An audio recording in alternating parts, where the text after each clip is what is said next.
Discussion about neoliberalism, myth, and vita activa. Good day, everyone. In this lesson, we are going to enumerate and discuss the neoliberalism, myth, and vita with the collaboration of Rosmi B. Pirablanca, Ranelyn Orbistondo, Joanna Guillen, Kim Christian Sumbilia, and Ryan Consigna. Let's first discuss the neoliberalism. Neoliberalism is the 20th century resurgence of 19th century ideas associated with economic liberalism and free market capitalism. Neoliberalism is contemporarily used to refer to market-oriented reform policies such as eliminating price controls, deregulating capital markets, lowering trade barriers, and reducing, especially through privatization and austerity, state influence in the economy. English speakers have used the term neoliberalism since the start of the 20th century with different meanings, but it became more prevalent in its current meaning in the 1970s and 1980s, used by scholars in a variety of social science as well as by critics. The form is rarely used by proponents of free markets policies. So let's proceed to discuss the myth. Myth. Roland Barthes is a French theorist 1950 to 1980, whose work discussed the sociology of signs, symbols, and collective representation among other topics.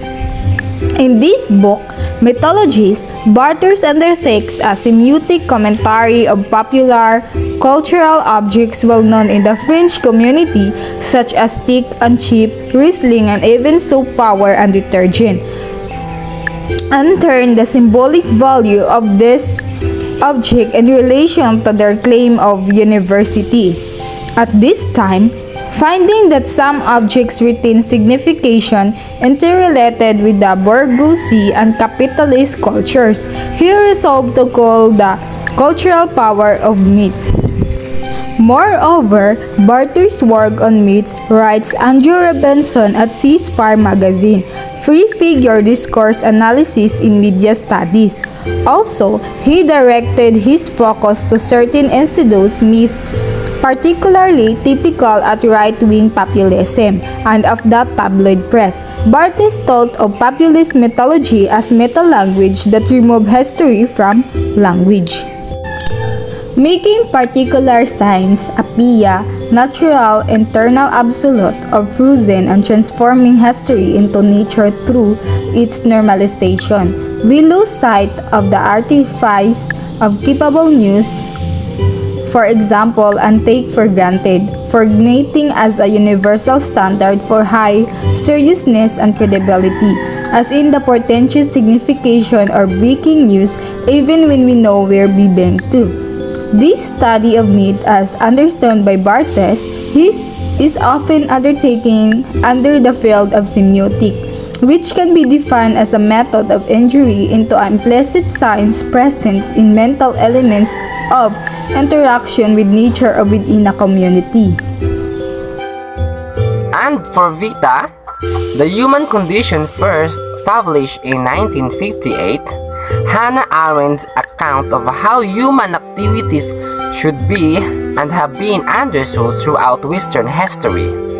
Arendt is interested in the vita activa, or the active life, as contrasted with the vita contemplative or contemplative life, and concerned that the debate over the relative status of the two has blinded to important insight about the vita activa and the way in which it has changed since ancient times. In addition, the vita activa may be described into three sorts of activities.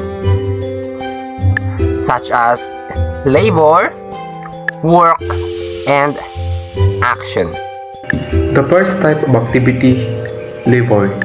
It is thus a cyclical repeated process that carries with it an sense of futility. The second type of activity, work, unlike labor, has a clearly defined beginnings and end. The third type of activity, action. It means by which we distinguish ourselves from others as unique and unchangeable beings. Action and speech are always between humans and directed towards them, and it generates human relationships.